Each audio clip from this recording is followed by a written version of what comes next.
Hello, everyone, and welcome back to the Stephen King Cast, one man's musings on the works of Stephen King.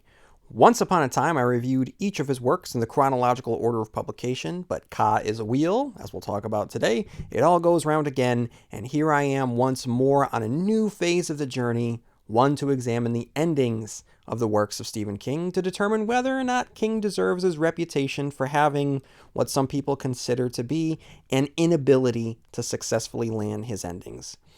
The focus of the podcast will be to examine the climax, the falling action, and the resolution of the endings to each of his novels and break it down by character, themes, conflict, and plot to determine whether or not it meets the criteria of being an objectively good ending. I'm also going to weigh in on whether or not I happen to personally like the ending, as I feel that there is a difference in someone's subjective opinion of something and more of an objective approach to things. We tend to get caught up in the interchangeable nature of good versus best, and I always like to break those things apart. So with all of that said, yes, I will be discussing endings today, but I'm going to actually go into detail because today I'm going to be focusing on the recent publication of the conclusion of the Gwendy trilogy, Gwendy's Button Box. So thank you, everyone, for being patient, and for everyone who's tuning in for the first time, welcome to the Stephen King Cast. It's great to have you here. So if you have tuned in, just checking out, being like, hey, what is this podcast of the Stephen King podcast repertoire? What does this podcast, what's it going to be able to give to me? Well, you have hundreds of episodes to be able to go back in which I've explored each of the works in Stephen King in a lot of detail. So you can go back into my back catalog and just peruse at your leisure, or if you just tuned in and you wanted to see what I have to say about Gwendy, well, you've got that too. So let's talk about Gwendy. Back when Gwendy's Button Box came out, I reviewed it. I did not review Gwendy's Feather. Is that the name of it? I apologize. I stayed away from it just because this is the Stephen King cast, and I think it's great that Richard Chizmar gets to collaborate with Stephen King, and I think it's cool that Stephen King allows for these collaborations. I'm a longtime fan of the Talisman in the Black House, and I like the idea that he collaborates with authors, so that's great. I didn't go to the Gwendy's Magic Feather, that's what it was, just because it was Stephen King free. And then when the Final Task came out, I hemmed and hawed, and I wasn't sure if I would review it, but I picked it up. I said, you know what, I'd been working hard on some other stuff in my real life for a while, and I just needed that shot of just, you know what, I got to do something for me, and there's a new Stephen King book out, so why am I denying myself this? But that uncertainty and that hemming and hawing, like I said, is something that I think that we need to talk about a little bit, because there is a difference to me with Gwendy's Button Box and Gwendy's Magic Feather and Gwendy's Final Task, as opposed to, for instance, when Fairy Tale comes out in the spring, and when the next Holly Gibney book comes out, the Fairy Tale will come out in the fall, and Holly Gibney will come out in the spring, and when Billy Summers came out, and when a new Stephen King book comes out, I'm there, and there's no hesitation, and there's no questioning, am I going to read the Stephen King book? No, I'm going to go out and get the Stephen King book. But I categorized these books differently because there is this idea of fan service that's built into it, and I think that we need to talk about fan service a little bit. And how the idea can split fandom into two different bases. So what is fan service? I tend to define fan service as, creating celebratory moments based on a fan's understanding of the text, whether it be a book, a television show, comic book, a movie, or a franchise. And I think that there's moments of celebratory fan service that we have seen, more often than not. The following moments that I'll talk about are moments in which fan service is done correctly, by which I mean that it satisfies the bulk of the intended audience. Now, if you go onto YouTube and you type in audience reactions to Avengers Endgame or Spider-Man No Way Home, you will see that these are moments that fans respond to positively, and where the creators have gone out of their way to make sure that the responses from the fans live up to the expectations that the fans had as they went into that movie. And I would say that J.K. Rowling had done that as well in Harry Potter and the Deathly Hallows. There are definite moments that are teed up so the fan, as you're reading it, can pump their fist in happiness. And so I think that we're seeing a lot of examples of fan service.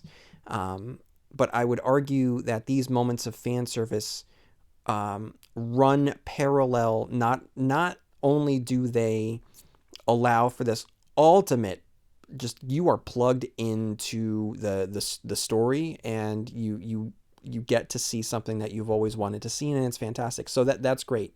You are being served something as a fan, but it's never at the detriment of what the characters are going through or the crafting of the story itself. It never seems as the storytellers have to make a decision to pare back on the story or a character development in service of fan service. And I think that there's a difference there. Because then we have divisive fan service, which is, I would say, Star Wars The Force Awakens. That's divisive fan service. That's a very fan servicey movie, where you see a lot of the images that you have strong positive connections with, again and again, whether it's a Death Star, whether it's a sand planet. You have the Rise of Skywalker, which I think was designed post Endgame. And I think that there was a lot of trappings that J.J. Abrams and maybe Kathleen Kennedy felt that they needed, that they were trapped by, because the level of fan service in Endgame was so potent and so positive, and it led to it being the number one movie of all time for a spell. I feel as though The Rise of Skywalker had to lean into these moments, even though they don't feel earned as much in The Rise of Skywalker. I would say the Book of Boba Fett, which just recently wrapped up, is full of fan service. And in these cases, nostalgia and the weaponization of our shared past plays into it. With dragging decades of old franchises into the modern day with some sort of legacy attachment. So I think that these are two examples of celebrated fan service, divisive fan service. I didn't put The Last Jedi in there because I don't think that it is serving anything to the fans. It is divisive. So for anyone that is a critic of The Last Jedi, I don't want you to think that I did not include that in divisive fan service, because I don't think that what Rian Johnson was doing was giving fan service. Especially it's smack dab in the middle of two movies that really go out of its way to give us fan service. So I say all of this to ask the question of, where do the Gwendy books fall? What's interesting to me is that, I'm not going to answer the question yet, but what King has always done, King has always dealt in fan service. I mean, he popularized literary Easter eggs before that was even a term. All right. But he always balanced those Easter eggs, which I think are examples of fan service, because if you read, Pet Sematary, and there is a mention of Cujo or a mention of Carrie, that makes you smile as a reader. That is King tipping his hat to you as a fan, saying, I see you, constant reader. I'm going to reference this other thing that you have read and make some connections here for you, because we're all on this journey together. I think that that's an example of fan service. Now, he balanced these Easter eggs with the understanding that the Easter egg or the reference or the previously understood concept shouldn't detract from the story. Now look at Insomnia, for instance, a book where he leans the story heavily into pre-established mythology. Now, for those who aren't familiar or don't care about the Dark Tower, the revelation and the conflict seem forced. For those who want more Dark Tower special sauce poured onto their burger, it tastes wonderful. Now, what's the honest answer here? I think where he strikes the most poignant balance of fan service is on the final book of the Dark Tower. And I'll get into this again in much greater detail next week, where I review the ending of the Dark Tower. But, I've gone into detail in my review of the Dark Tower itself, which you can go into, and spoilers for the Dark Tower. Now, he alludes to and references many of his past works, but this is the key here, always through the lens of the tone and the theme and the story of the Dark Tower itself. And as a result, the fan service that he's giving us here can be very dangerous. He subverts these moments from mythologizing the deaths of certain characters while giving others wildly inglorious conclusions. He goes out of his way to stress the importance, acknowledging the time spent with these characters by the fans. So that should count as fans, as servicing the fans, but it also should be noticed that he doesn't give the fans what they want. And I've long been on record. I had a Twin Peaks podcast. David Lynch and Mark Frost did very similar things in Twin Peaks: The Return. And this is a tricky situation, which he actually explores in great detail in Misery. When fandom is characterized as a singular unit, things can get ugly. Everyone is an individual with individual tastes and interests. And when a fandom starts speaking on behalf of what they think is best for a property, it creates divisions in that very fandom, as evidenced by the state of the Warner Brothers DCEU, Star Wars, etc. Now, thankfully, as I've noticed before and online, the Stephen King online community has largely avoided these pitfalls. Even when the Tolkien fan base seems to be demonstrating some ire at the Rings of Power, the way in which the Martin fan base turn on the Game of Thrones phenomenon, and the Harry Potter fans happen to be in a state of identity crisis as they figure out how to separate the art from the artist. Sorry, guys. Sorry. So, here we are. Mention all of this to talk about the Chismar-King partnership. As part of the promise of the book, it's to deliver upon the concept of fan service. Child protagonist. The Man in Black. The Man in Black in Castle Rock? These things are designed for an audience who want the greatest hits of the King catalog. So there needs to be a consideration of that when critiquing it. Now, here's what I get. This is where I get the divisive. As I fully acknowledge that King fandom hasn't really been divisive, so I'm doing the thing that I should not be doing. I should just enjoy a thing. I should just smile at the references. But fan service for the fake of fan service always just rings hollow for me. And I struggled with engaging in the world of Gwendy because I was always suspicious of the fan service first aspect of it. So I just needed to put that out there into the world as a preamble before I started getting into Gwendy. Okay, and like I said, I didn't even do the second book. And so I need to fully acknowledge that I reviewed the first chapter and the last chapter without really going into not even doing a cursory exploration of the middle chapter whatsoever. So there is inherent faults within any critique that I might give to this final book. And so I can't really speak on the totality of Gwendy. I can only really speak in detail of the first book and the final book. But I do believe that fan service is built into it, and take what you will about fan service. Speak, whatever your thoughts are on fan service, whether it feels like fan fiction or not, there is an element to the Gwendy books that I feel as though are fan fiction-y to me. But let me talk a little bit about the big ultimate aspects of the building blocks of Gwendy's final task. Here is what I think was a great idea from Chismar and King, giving Gwendy Alzheimer's.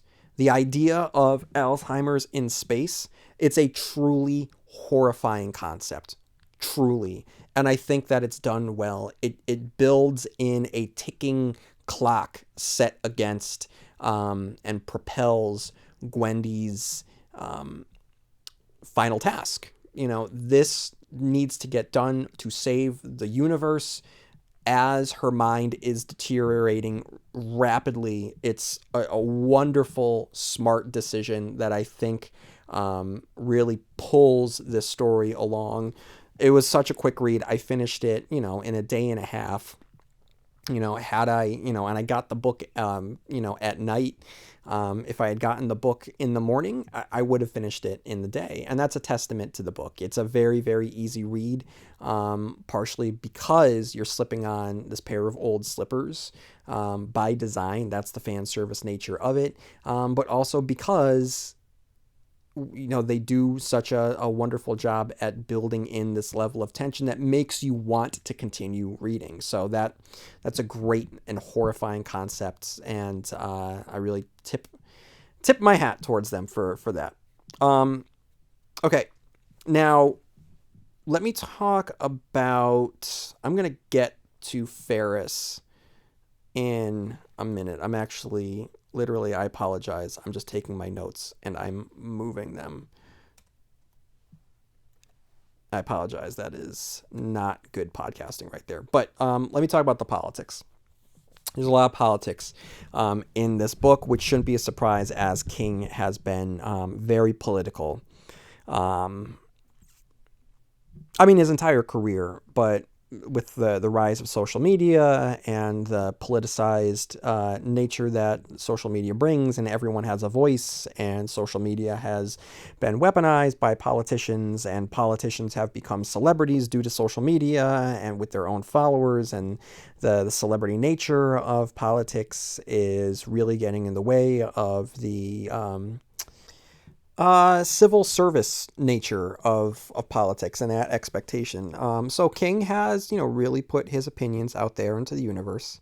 So I'm not surprised, that it is so political in nature, baked into the very conceit of Gwendy being a politician and her battling some of the more unhealthy aspects of politics and those in political office and the beliefs of those that vote for those in office. I'm not surprised, and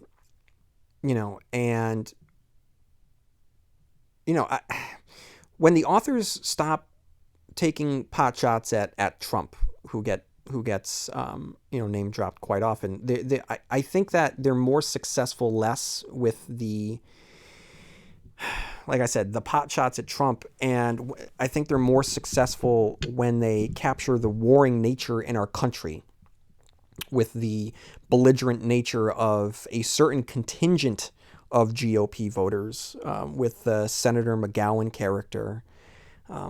My reading of and absorption of this component saw more nuance, more objectivity,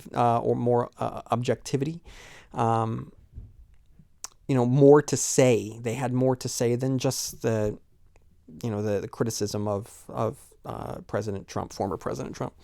Now, maybe at this point, I'm just more interested in reading about the sentiments in certain voters and the factors that led to Trump, and will lead to future Trump-like figures, than Trump himself. I don't want to look back. I want to actually have our artists go deeper into the philosophies and the social critiques, rather than looking at one politician who certainly was influential in many of the wrong ways, but I just it doesn't end with him, and there's something deeper there, and I want that explored. And I think that when Chismar and King explore that, and start peeling back the layers, it gives us possibility in story and understanding and insight that they both have the ability to be able to pull out of their story. And so I just wish they had gone deeper. Now, with that said, if you just take the book as a form of therapy, it's nice to have a female politician beating a smug, narcissistic, hypocritical adulterer in the polls. So that's nice. Now, what's important to note here in terms of our politics is that in the years since the introduction of the shadowy organization Sombra, is that we have watched the corruption of democratic interests by the intersectionality of politics and corporations in the real world. So to have Sombra once again take the stage from the shadows and have corrupt politicians and entitled millionaires involved in a plot to, at best, remove power from the less powerful, and at worst, hurtle us all headlong into extinction, it feels very apt. And when you consider the role of social media, Facebook, false information, knowing that Sombra's most famous subsidiary is North Central Positronics, it's a little chilling. So just needed to note that. I want to talk about COVID here. King has discussed the difficulty of writing a story set during COVID, but here they lean into it and actually make it a part of the story. In fact, the owner of the button box is responsible for the virus. And I don't know how to feel about that. I don't know if that is too soon. And it's the first time that I have actually questioned an author's, and I just don't mean a writer, but any storyteller using current events possibly too soon. And I know that this is a long-standing question that people have, after 9/11, when was it too soon to actually start to comment upon 9/11? Vietnam, once the Vietnam movies started occurring, when was it too soon? It's a natural question to ask. And for me, I don't know if we really get much out of the idea of the box creating the COVID-19, especially since we have had King give us superflus before. So I guess I don't know. This isn't a criticism. It's me just wrestling with something that I've never had to wrestle before with. And I just wonder how anyone else feels about that. So those are the big components here, the politics and the Alzheimer's in space, that I wanted to talk about before I got into the major fan service components here, which is the Dark Tower. We got to talk about the Dark Tower. So spoiler alert for all of the Dark Tower series, everyone. You might want to cry off now and get back later after you've finished the Dark Tower. But up first, let's talk about Ferris. Now, I have at length devoted many hours at this point talking about the chaotic nature of Walter Paddock, who is the real name of the character we know as Randall Flagg of Walter O'Dim. So I have long talked about this character and the different interpretations that we have seen of him throughout the years. And I think a misunderstanding of us as readers of who this character is, maybe what we want to see. Spoiler alert again for the Dark Tower. There was a lot of disappointment in the way in which the character went out, and disappointment that I felt certainly when I first read it, because I had built up this character in my mind. This was the grand villain of The Stand, and then he swaggers into the Dark Tower series, seeming confident and like he has a plan. And, then if you go back and read this character, who in part was shaped by the calculating machinations of the version of him in The Eyes of the Dragon, I think that it gave us this idea that he understood more and was more in control of the story. But when you look at The Stand, and I've said this before, so I apologize if I'm repeating, but he's an opportunist. He's not a grand planner here. He only comes to power because the world kind of ends. And that's it. And, he is not really responsible for anything. He just coalesces a contingent of people who needed someone to take the reins. But he was someone that had existed for a while and kept to the shadows and was a troublemaker. He's an agent of chaos. And he goes out like a punk, and I think that that's really fitting for this character. I love, love, love his death. And so we see something else here. He's not a villain, And so rather than that trickster agent of chaos, a supernatural Joker, he's really more of a Gandalf figure, which is weird. It's weird to see, and I don't get it. I really don't. You can make the argument that it is, we're all living in a multiversal world now where everyone understands what the multiverse is, and so you could say that, hey, it's a multiverse version of the Randall Flagg character, but I don't know if that aligns with what we have seen with this character. In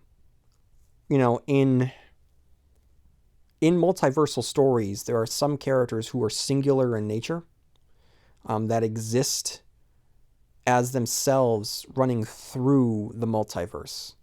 It always seemed as though Roland was one of them and Flagg was another, and the Crimson King was a third, and there are no variations, there are no variants they are singular in nature, and they are like the Tower and in that regard.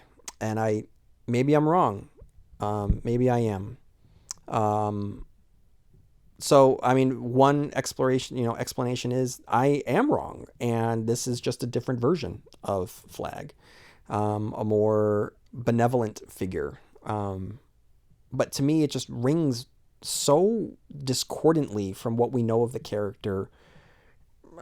Again, there's a fan service aspect to this where, it's Richard Ferris, RF, it's Randall Flagg. He's now in Castle Rock. How cool is that, guys? How cool is that, right?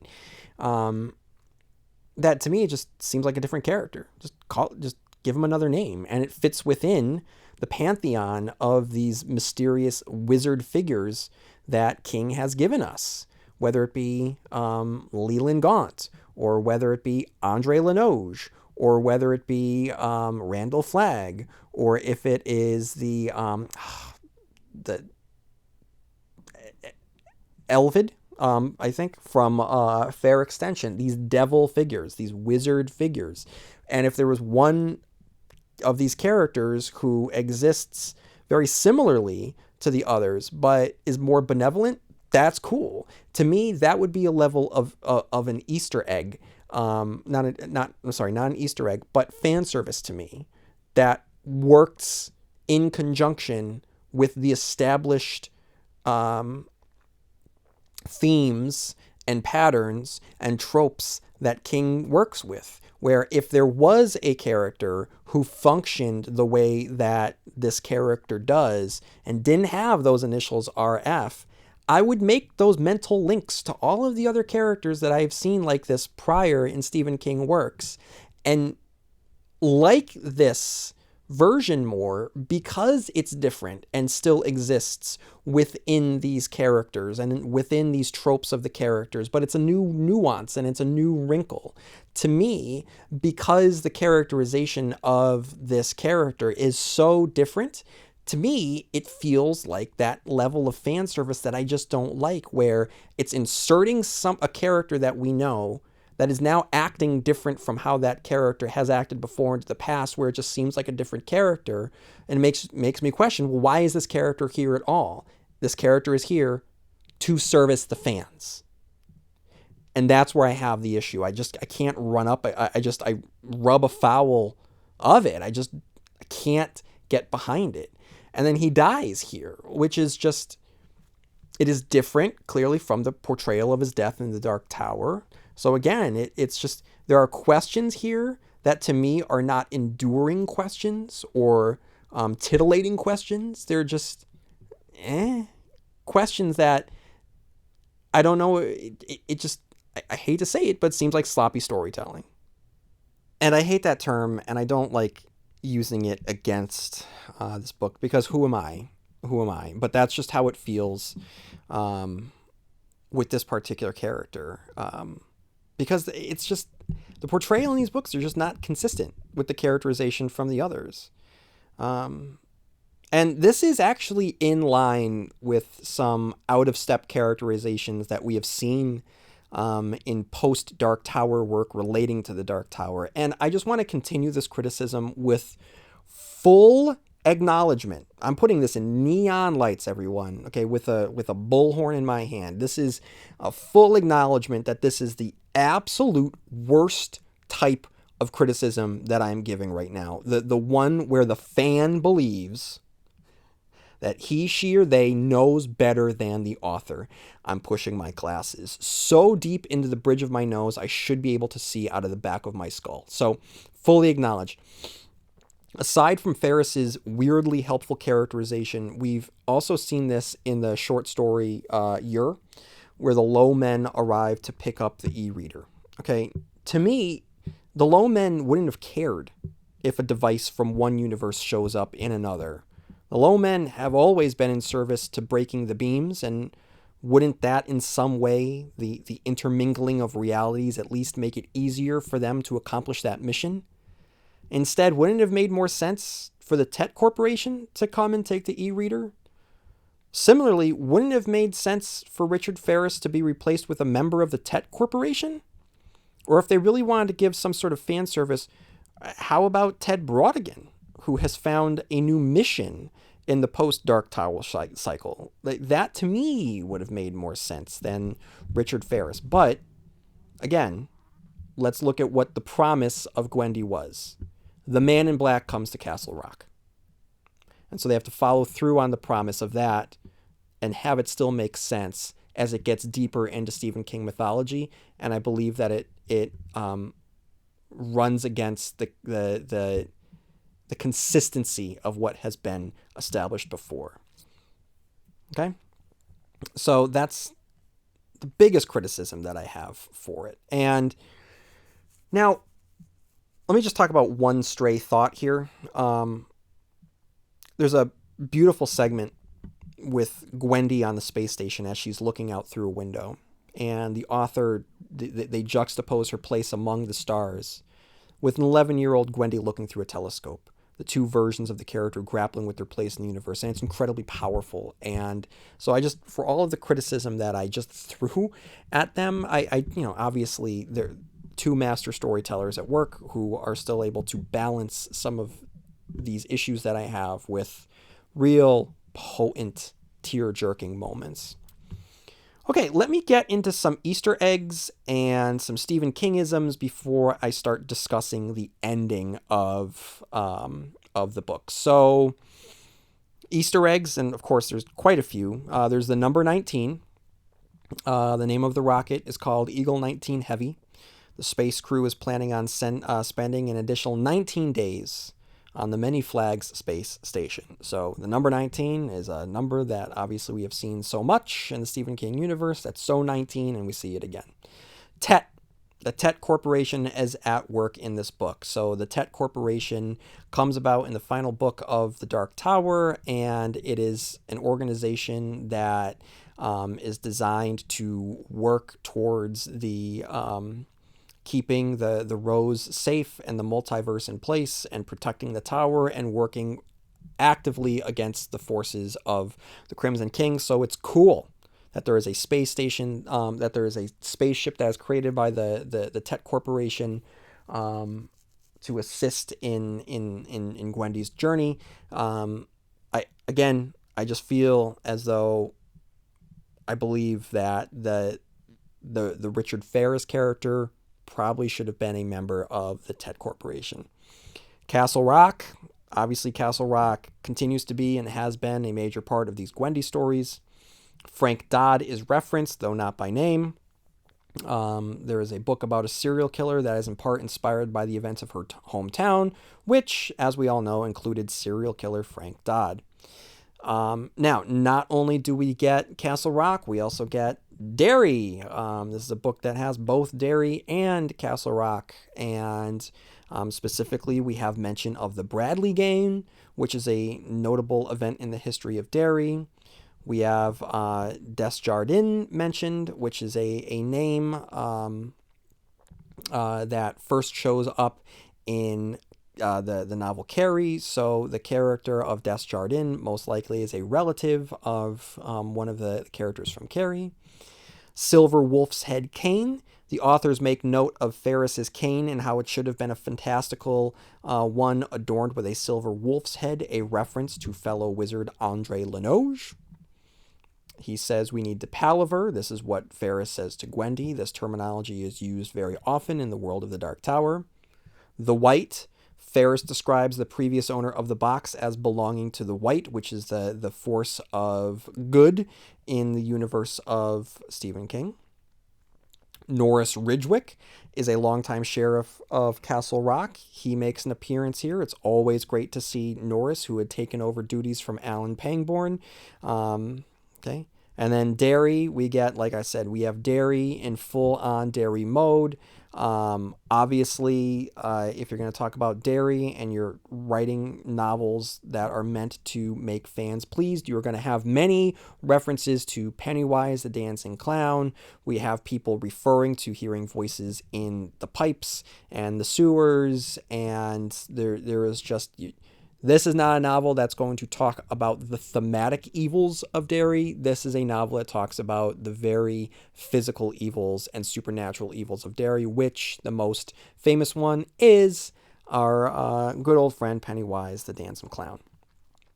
Witcham Street is mentioned, Up Mile Hill, Neibolt Street, and other famous locations from both It and Insomnia are referenced and seen. The Paul Bunyan statue is referenced.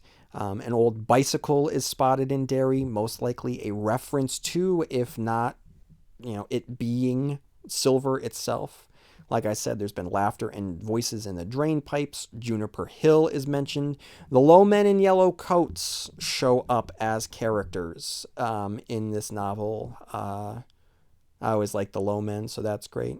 Sombra, the Eye of the Crimson King. A character says there are other worlds than these. Discordia is mentioned. The 12 Beams, Black 13. Tahine are referenced, and playing hearts. Gwendy's dad is playing hearts, which characters in Stephen King novels have often played, most notably in the novella Hearts in Atlantis, which included, which was the name of the collection, which also included low men in yellow coats. Okay, so let's talk about the Stephen Kingisms.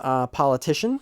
King often deals with politicians, except this time the politician is our protagonist. And as I said, this makes sense for King to get around to this, as he has been increasingly political in his tweets and his ire over the last decade. And also, a Stephen Kingism is the writer. Now, Gwendy isn't just a politician, she is also a writer. And the duo have fun with this, subbing her in for Stephen King, referring to her as Maine's favorite writer, and lampoons his sex scene language when Gwendy's own writing is used against her in a political attack. The authors also use the opportunity as Gwendy as a writer to give syntactical exercises disguised as cognitive tests for Gwendy that allows both the authors and the character to show off while underlining the importance of sentence construction. As we read this novella, which is a form of magic conjured only by the careful construction of words, King and Chismar are able to create a brand new reality, one that we can hold in our hands. For Gwendy, the precise combination of words in the exam allow her to hold onto her slipping reality for just a little bit longer. The enchanted object. King likes his enchanted objects as much as he likes the Lord of the Rings, and the box functioned very similarly to the One Ring, as Ferris functions less like Flag and more like Gandalf. We also have car crashes and death by car, especially death by car in Derry, I should say. So again, we have another car crash in Derry. I don't want to go too much into it, but clearly car crashes have factored heavily into the worlds that Stephen King has created, and unfortunately in the real world with Stephen King himself. Let's see, at one point there's a reference to a child's toy car coming to life, which was most likely a reference to the regulators and moto cops. We also have a blonde angelic man hiding the devil beneath, with the low man who was that seems to have taken over operations of the bad guys, and the description is very similar to the original description that we get of the Crimson King in Insomnia. Unstable alpha male. Winston is the latest in a long line of unstable alpha males, whether it be Greg Stilson, Big Jim Rennie, or Danforth Buster Keaton. And lastly, death in the stars. Gwendy's death in the stars is lonely and sad and world-saving, much like Jim Gardner's death in Tommyknockers. So that is just my overall thoughts on Gwendy and the Stephen Kingisms and Easter eggs. Now I want to get into the ending, and let's really zero in and focus in and start asking the questions about endings that I have been lately in my journey of the Stephen King cast. So first we have to ask, does it provide an appropriate conclusion to its characters that is consistent with the characters' actions, conflicts, or themes of the book? Yes, I would say so. And I would say that there is absolute beauty to Gwendy drifting off into the universe. She has to save the universe, and then she goes off into the universe. So I think that there was beauty in that. I think that it's an appropriate conclusion to Gwendy. Nothing about her conclusion is off character. So yes, fine, good. Question, does it successfully wrap up the plot? Specifically, do the events build upon one another with consistency? And I would say to an extent. The box is sent into the vast reach of space, so yes, on a surface level, yes. However, we got to talk about Winston here as our antagonist. He's telegraphed as the villain as soon as he shows up on page 1. So the revelation that he's the villain, it just doesn't land with any punch. We think he's the villain. He turns out to be the villain. We think he's going to try to take the box. He attempts to take the box. He fails. To me, it would have been more interesting if Gwendy thought he was the villain, because he shares so many characteristics with her political rival. And it would be a nice commentary about how we lump people into categories and then judge each other based on commonalities shared with political parties, ideologies, etc. But that's not a road taken here, and I think that it weakens the potency of the conflict between Winston and Gwendy. It is so paint by numbers. Here's the bad guy. The bad guy is corrupted and he's enticed by supernatural means, and he tries to do the thing that we all thought he was going to do. And so it takes a lot of the air out of the book. And I think that if we didn't have such a strong concept of her with her growing Alzheimer's as she needs to complete this mission, if we didn't have that, I would be far more critical of the book. But so yes, on one hand, the authors wrap up the plot. However, part of wrapping up the plot comes with a very pedestrian, unremarkable villain, whose antagonism of the protagonist's wishes and desires is very rote and predictable, and it doesn't lead to really any tension, and I found it rather lacking. Does the conclusion serve the themes, symbolisms, and motifs? Yes, because I would say as her mind deteriorates into blackness, her body sails into ultimate blackness.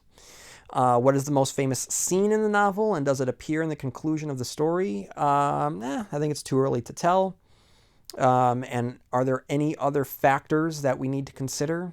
Yeah, I would say that this is very fan fiction-y.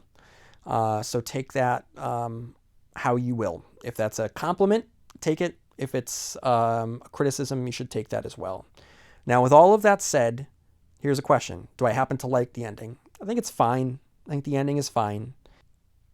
To quote the theme song from the 2012 to 2017 5-season Teenage Mutant Ninja Turtles cartoon, which, in my estimation, is the best encapsulation of the turtle story. The good guys win and the bad guys lose. That's what happens. It's fine. So, is it a good ending, though? So, I think it's a fine ending. It's not great. It's not awful. It's fine. That's what I think. Now, is it a good ending? Objectively speaking, is it good? Again, very similar to how I feel about it, what I think about it, I think it's just fine. So I think that the needle stays directly smack dab in the middle. On the surface level, all of this sounds great. There's a battle for the multiverse on a space station. It's dope. It's cool. I don't think it lives up to the premise for the reasons that I had mentioned, but because they had built in the ticking clock of Gwendy's deteriorating condition, it creates a level of tension that propels us through the ending, much like Gwendy being propelled through the universe herself. So I do have that one criticism about the lack of originality or mystery or tension with the villain of Winston. But with that said, the concept alone is strong enough to carry us through the ending, which is beautiful in its own right and sad in its own right. And I think that works. And I don't think that one component of an ending should draw down everything of an ending. So I think it's good. I think that for all what we're looking for here, I think it's good. I might not think it's great, but I think it's good. And that means that it's not bad. So here are the tallies. I happen to like 32 out of 36 endings. And, but based on these questions, 31 out of 36 endings have been good. So, everyone, those are my thoughts on Gwendy's final task. Thank you for sticking around. If you have time, please head on over to iTunes, leave a review. It really helps me out. And if you have any thoughts on Gwendy, please write into stephenkingcast@yahoo.com. Or not just about Gwendy, but about anything with Stephen King. stephenkingcast@yahoo.com. Okay, everyone. When I come back next time, I'm going to stay within this world of the Dark Tower and discuss the ending to the Dark Tower itself before moving on in the chronology. So, may you have long days and pleasant nights, and I'll see you here next time where MOON spells Stephen King Cast.